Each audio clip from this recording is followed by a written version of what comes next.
ఈశ్వరగం సర్వం అంటారు. అంటే ఈశ్వరుడు లేని చోటు అనేది ఏమీ లేదు. ఈశ్వరుడు అన్ని చోట్ల ఉన్నాడు. జనరల్గా ఏంటంటే మనకి పురాణం ప్రకారం కూడా ఈశ్వరుడికి లయకారుడు అని పేరు. లయకారుడు అంటే ఆయన సంహరించేవాడు కాదు, ఉపసంహరించేవాడు. ఆయన నుంచే పుట్టి ఆయనలో కలుస్తాం మనం. అలాంటి స్వీకరించే ఈశ్వరుడు సమాజాన్ని సంస్కరించడానికి బయలుదేరితే ఏంటనేది మన ఖండ కథ. అసలు అది అద్భుతంగా కుదిరింది. అంటే ఈ సమకాలీన జీవితంలో మన ఈ కరోనా లాంటి, అంటే మనం పుట్టాక నాకు తెలిసి అంతకుముందు ఎప్పుడో చదివాం, కానీ కరోనా పుట్టిన తర్వాత 2 ఏళ్ల పాటు నిశ్చలం, స్తబ్దం, స్థాణు అయిపోయింది. ఇంతటి సైలెన్స్, అంటే స్థాణు అంటే స్థాణో రుద్ర ఉమాపతి అని, శివుడికి స్థాణు అనే పేరు కూడా ఉంది. అవును, ఇంకా నిండటానికి అచంచల నిరంతర చైతన్యం అని కూడా ఉంది. అంటే అన్నీ తనలోనే ఉండే అలాంటి ఈ సబ్జెక్ట్ ఆరంభం ఒక సామాన్యంగా ఒక దేశాన్ని నాశనం చేయడానికి, అంటే దీనికి మీరు తీసుకున్న రిఫరెన్స్ ఏమిటో నాకు తెలియదు. సంస్కృతం పట్ల ఇష్టం కన్నా కూడా రీసెర్చ్, అంటే నిన్ను నాశనం చేయాలంటే చాలామంది సర్ఫేషియల్గా కుదరదు. సర్ఫేషియల్గా ఏదో తెలుసుకుని స్టడీ చేయాలి.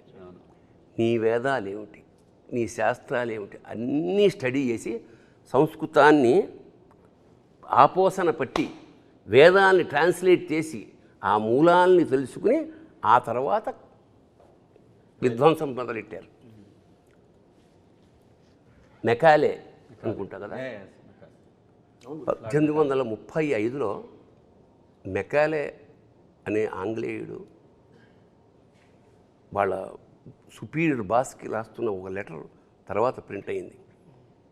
I have travelled the length and breadth of India and I have not seen a single beggar or a thief. అంటే ఎప్పుడు ఇది 1835లో నేను యావత్ భారతదేశాన్ని ఆమూలాగ్రం సమగ్రంగా పరిశీలించినప్పుడు ఒక బిచ్చగాడు కానీ ఒక దొంగ కానీ నాకు కనపడలేదు ఈ దేశంలో. ఇలాంటి దేశాన్ని మనం హస్తగతం చేసుకోవాలంటే we have to break the very back bone is their culture. వాళ్ళ సంస్కృతిని నడుము విరగొట్టగలిగితే మనకి పాదాక్రాంతం అయిపోతుందన్న ఒక్క పాయింట్. 1835 నుంచి వాళ్ళు ఎంతయ్యా, దాదాపు 250 ఏళ్లలో మన భాష అంటే మనకి పెద్ద నామోషి, తెలుగు మాట్లాడడం నామోషి, మన కల్చర్ అంటే మనకు నామోషి. మనం బొట్టు పెట్టుకోవాలంటే 32 సార్లు ఆలోచన ఏమన్నా అనుకుంటారేమో. సో అలాంటి ఒక విచిత్రమైన వికృతమైన స్థితి నుంచి మళ్ళా ఒకసారి ఒక చారిత్రాత్మక విషయాన్ని డంకా మీద దెబ్బకొట్టి చెప్పింది అఖండ.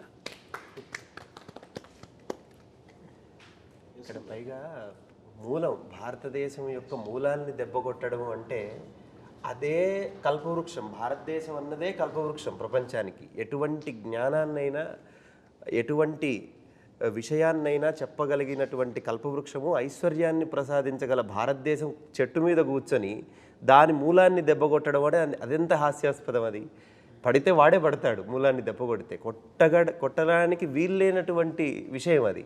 అంతటి మూలాల్లో, అంటే భారతదేశం మూలం ఎట్లా ఉంటుందంటే ఒక వేరును తెంచుదామని చూస్తే ఇంకో వేరు బలంగా వెళ్తుంది భూమిలోకి. ఎందుకంటే అప్పటి నుంచి వచ్చింది కదా శబ్దగుణకం ఆకాశం అన్నారు మొదటి నుంచి. ఆకాశాద్ వాయు, వాయోరగ్ని, అగ్నేరాప, అద్భ్య పృథివీ, పృథివ్యా ఓషధయ, ఓషధీభ్యో అన్నం, అన్నాత్ పురుష అన్నారు వేదంలో. ఎక్కడి నుంచి సృష్టి ఏర్పడిందంటే శబ్దగుణకం ఆకాశం, శబ్దము నుంచి అంటే ఓంకారం నుంచి ఆకాశం, ఆకాశము నుంచి వాయువు, వాయువు నుంచి అగ్ని, అగ్ని నుంచి నీరు, నీటి నుంచి భూమి, భూమి నుంచి ఓషధులు అంటే వృక్షాలు, వీటి నుంచి అన్నము, అన్నాత్ పురుష అన్నాడు. అప్పుడు మానవుడు అనేవాడు ఏర్పడ్డాడు.